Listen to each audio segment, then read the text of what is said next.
in a beautiful nation brutalized by a chaotic civil war.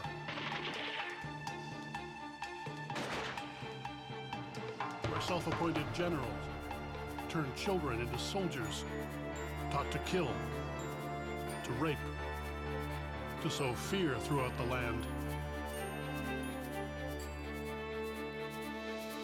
Who will find a path to peace for those who've known only war?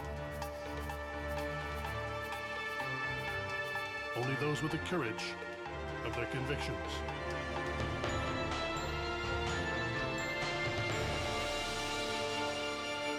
My faith tells me that God created all things and He called them good.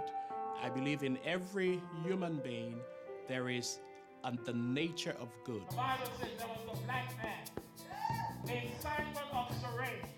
Hallelujah. Every Sunday, Reverend Jervis Witherspoon raises the roof in a storefront church in the heart of Monrovia, the capital of Liberia.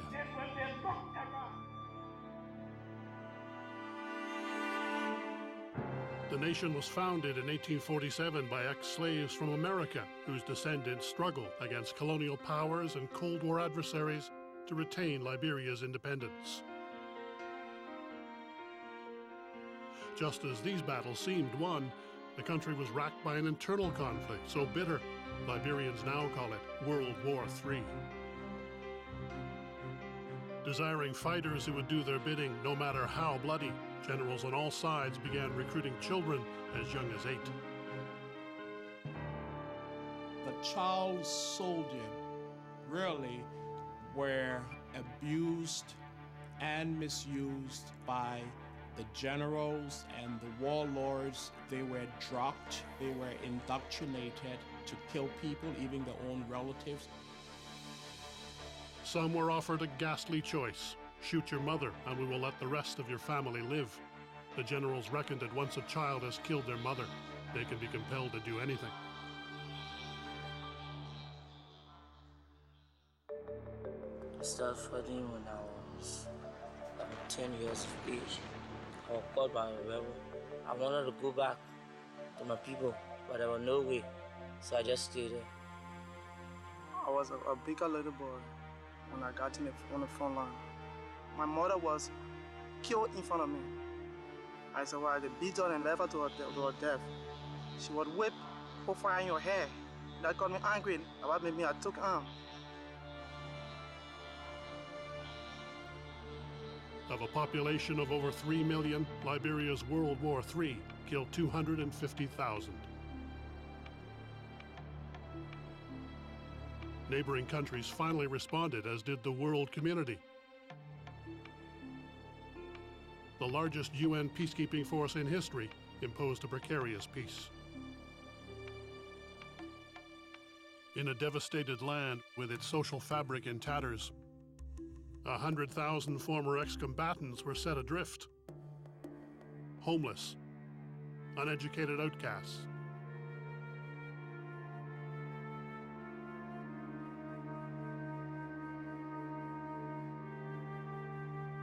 A lot of people believe that ex-combatants, are people who could not learn or who could not fit within the society as productive citizens. But if society makes no place for them, what then? Huge pressure is coming to start. Everybody comes to start looking for it on their own. I can only forgive them, but I can't forget what went on. Fearing renewed violence, Liberia's president turns for guidance to her personal pastor, Jervis Witherspoon. She gives Jervis the toughest job in the nation's history. She requested that I head the commission for the ex-combatants. Jervis begins his mission by recruiting a man whose opinions Liberians respect. Jonathan Raffle is one of our most seasoned journalists that we have. Jonathan was a young journalist when I was a little boy, and every time the news came on, both radio and television, you would see Jonathan's face.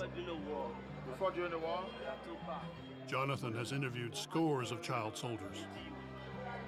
one of charged with a former bully. Okay, so you are with the GOL. The war went on for 27 years. We lost generations. Our people are still, especially our young people, are still in a daze.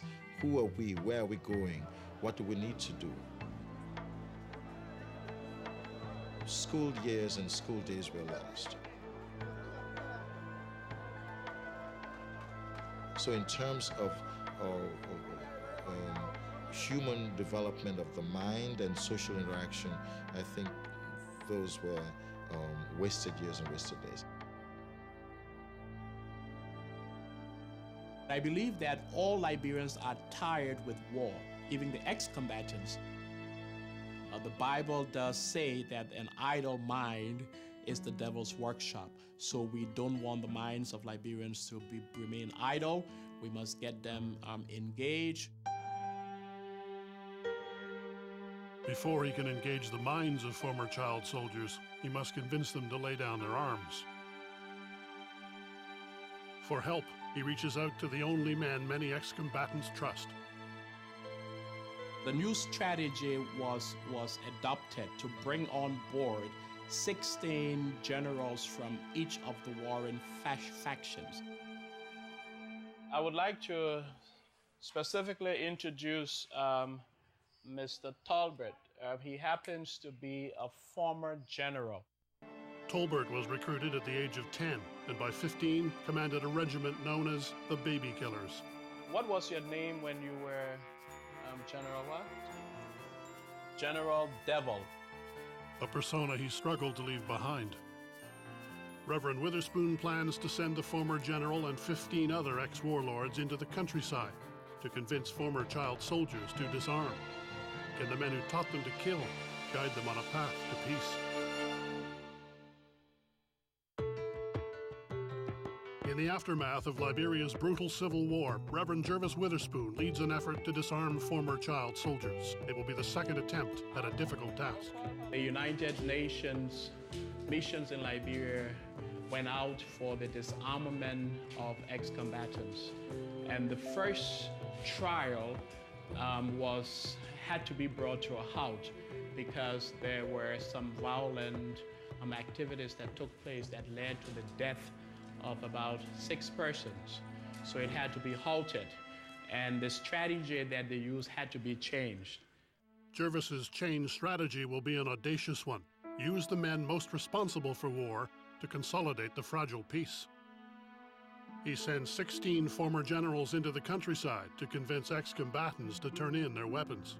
All of those who participated in the war as fighters were disarmed and demobilized. Ex-combatants surrender their guns to UN peacekeepers. In return, they receive a one-time payment equivalent to $150 US. Heavily guarded collection centers fill up with firearms, boxes of ammunition, and artillery shells.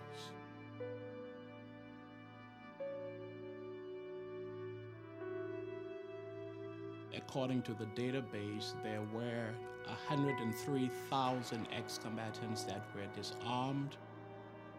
Some ex-combatants surrender even heavier ordnance, crates filled with anti-tank missiles and the trucks that carry them.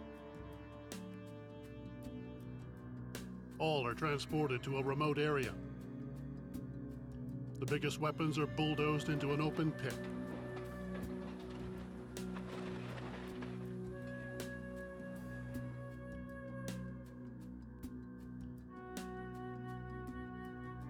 Other pits are dug by hand for guns and ammunition.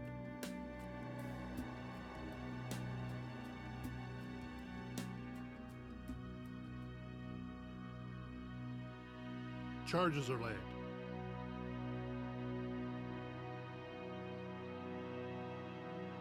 The idea is to put the tools of war out of commission forever.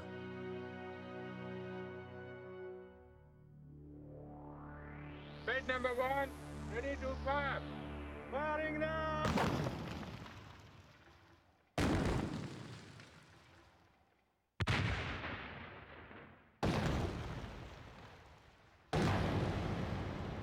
those weapons were burned and destroyed, and there should be no more of such weapons around.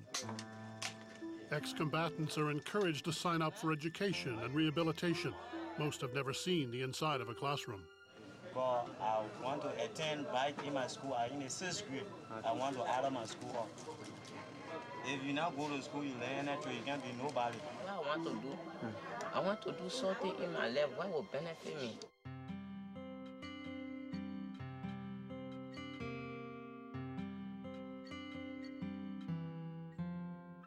Today, Jervis and key team member Jonathan Reffel journey to a rehabilitation center to check on the progress of 2,000 ex-combatants.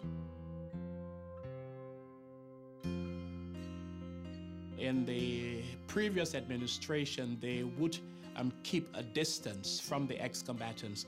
But my own way of approach is to reach out to them.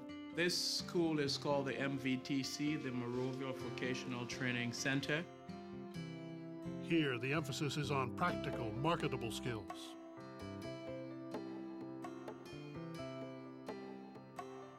These are holes, right? Where you do farming with. Oh, for masonry, okay. The Bible does say that an idle mind is the devil's workshop. So what are some of the things that you've learned to fabricate? You give us any technical job there, we can do it. These ex-combatants are becoming people who are career-minded. So what do you intend to do after this whole training process? I still want to continue my work. I think you have only 2 more months, right? All right, so try to complete it, get your certificate, and they all are trying to gain some form of transformation to become better citizens. I'm very impressed. I'm very, very, very impressed with what you are doing. I want to encourage you to keep up the good work, okay? All right, and God bless you. Jervis is impressed, in part because not long ago, many in this room were mortal enemies. You will find it difficult in the society where we live in, that you don't know who you're fighting for. Like somebody come and say, they're raping your mother, they're beating your brothers and sisters. Sometimes I put myself in the shoe of the ex-combatant. I ask the question, if I were around and had, situations where my entire family was at risk, what would I do? The thing that really made me to join the war, it was because when the people came in our town, they began to fight, started killing our people in front of us. The transition to peace is especially difficult for young women, girls, who grew up not just as child soldiers, but also as victims of sexual assault. Some of the women took the challenge to go into trade areas that were mainly for the masculine gender. I feel certified while I see my brothers and sisters, we are working together. That people are used to seeing women as mechanics. Mm-hmm. If I go for job training as a woman, they will ask me and they will put me on a test. And I make sure I do that test and pass the test. And I will be qualified.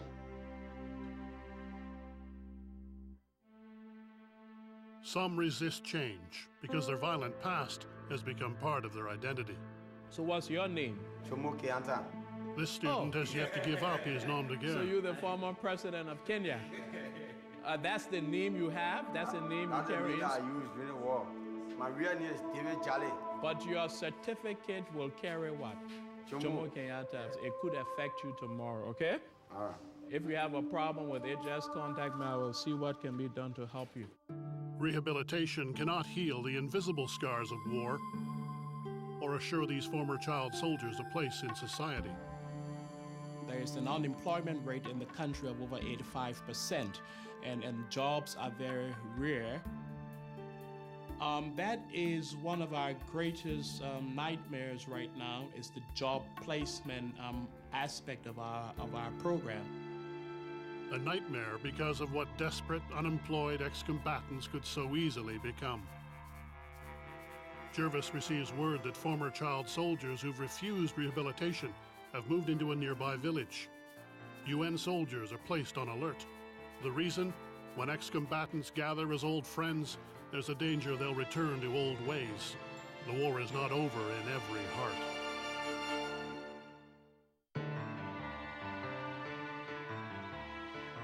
In the aftermath of Liberia's brutal civil war, Reverend Jervis Witherspoon wants every former child soldier to join his rehabilitation program. And I think we have to try to develop a way to get this message across to the private sector or to the community. To give the peaceful alternative mass appeal, Jervis turns to some Liberian celebrities. Chichi Wallow did a song first after the war. Every other Liberian have to come together and contribute towards the peace. This young man just, wrote his song, gathered people, other ex-combatants, and they produced the CD. A message to tell the ex-con to go back to school, make use of the golden opportunity, and then that it's never too late to learn. Rehabilitation participation rises to 60,000 former child soldiers. That still leaves 40,000 on the streets, with no education except how to fight and kill. Jervis is determined to reach them all. I can do all things through Christ who strengthens me. When I become disillusioned, when I become tired, fatigued, and just need to be rejuvenated, and I look up to the Lord, and a lot of times I'm strengthened just by knowing that He's with me. Today, Jervis receives word that a number of former child soldiers have taken up residence in a nearby village. Whenever you have a group of people together like ex-combatants, that's a situation we have to watch very closely. UN soldiers are placed on alert. Normally when there's trouble, they are the first that we dispatch there to take all of the blows. But this time, Jervis and Jonathan decide to deal with the situation themselves. They hope a non-threatening approach will convince the ex-combatants to consider rehabilitation.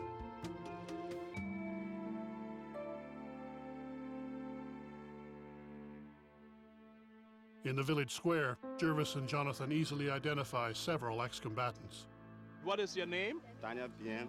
Billionaire Carlos. Billionaire Carlos. That your real name, Billionaire Carlos? Okay. Billionaire has retained his nom de guerre. Jervis draws him out. Okay, Billionaire. At what age you started fighting? 10 years. And what is your age now? No, 19. Do you want to go through the program to be trained, or you feeling giving up on it? I'm a mechanic man. Oh, you're mechanic man? Yes. So that means you also have found something to do. Yes. And you satisfied with the work you are doing? Yes. You satisfied with the work you are doing? Yes. Nobody support me on my job and do everything. Your job does everything for you. Yes. Oh, excellent. Junior Dennis, what year did you start fighting? 1992. I'm 23 years old. 8 years old. Were you disarmed? Did you people turn in arms? Yes, I was disarmed. Disarmed began. Daniel, when did you actually, at what age did you start, fighting as a combatant? I started fighting in 1992 during my SB down in Banga. And at the year 1992? Yeah, 92. Okay, what is your age now? My age now, I'm 25 years old. You are 25 years old. Yeah. All right, Jonathan, do the calculation. 1992, 2007, that's 15 years ago. 15 years ago, and you're 25. So he actually started at the age of 10. Wow. You handle those heavy guns that used to weigh you down, or the small one? I'm going to be dragging when I'm walking. When you're walking, you used to be dragging. Yeah. Wow. Jervis fears these men won't remain at peace without the means to survive. What kind of business you doing? I said garden field. On the sidewalk? On the sidewalk. Sidewalk salesmen make just pennies a day. Jervis wishes he could say that rehabilitation guarantees a job with a living wage. One of the things that I realized about them is when you tell them something to take you at your word, but you must be able to deliver when it's time to deliver. Without the guarantee of a decent job, Jervis can't convince these men to join the rehabilitation program. The program is still on. The program is still on. One of our major concerns is where you people will go. God bless you. He hates to leave former child soldiers behind.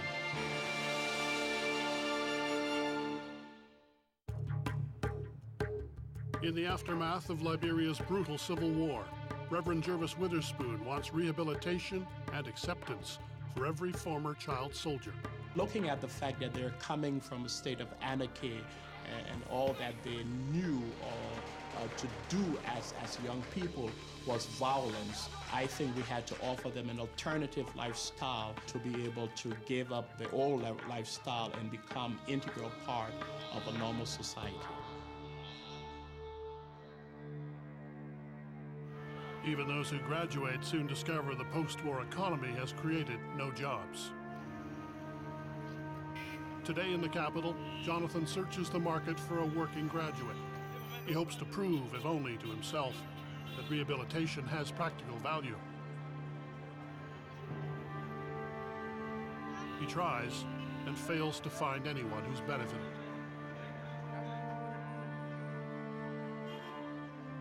And then, he walks into a stall that advertises photocopies. So, you went to the DDR program? I wanted to manage to further my education before high school graduate. That's very good. During the Civil War, this former child soldier and his partner were on opposing sides. During rehabilitation, they learned the value of peace and photocopiers. Today, they make a decent living by Liberian standards, making copies and repairing the machines. It's small business, but it's a real way of surviving. On a nearby soccer field, Reverend Jervis Witherspoon finds more reasons for hope. No problem, man. You know what you're playing. Now, Coach, how are the boys doing? As you can see for yourself, their speed, their skills, everything is improving. Yeah, but he was just telling me that... To bring even the most damaged into the fold, Jervis recruits the former General Devil to coach a soccer team of war amputees. I found it an opportunity to contribute towards my brethren who are also ex-combatants. So we are here working along with them, making sure that we can transform them into society, using my past as a testimony to bring them into the future. These men, once outcasts, have become a source of national pride. Ex-combatants who had given up hope, we have seen a great transformation in their lives. And I believe the sky is going to be the limit for them. Where are we going? Up there. Hallelujah. We'll get to the top, okay? And we'll win the world trophy. We have not heard of ex-combatants rioting or, going out, causing confusion in the society. I think people are beginning to see that out of them also can come good citizens of the country.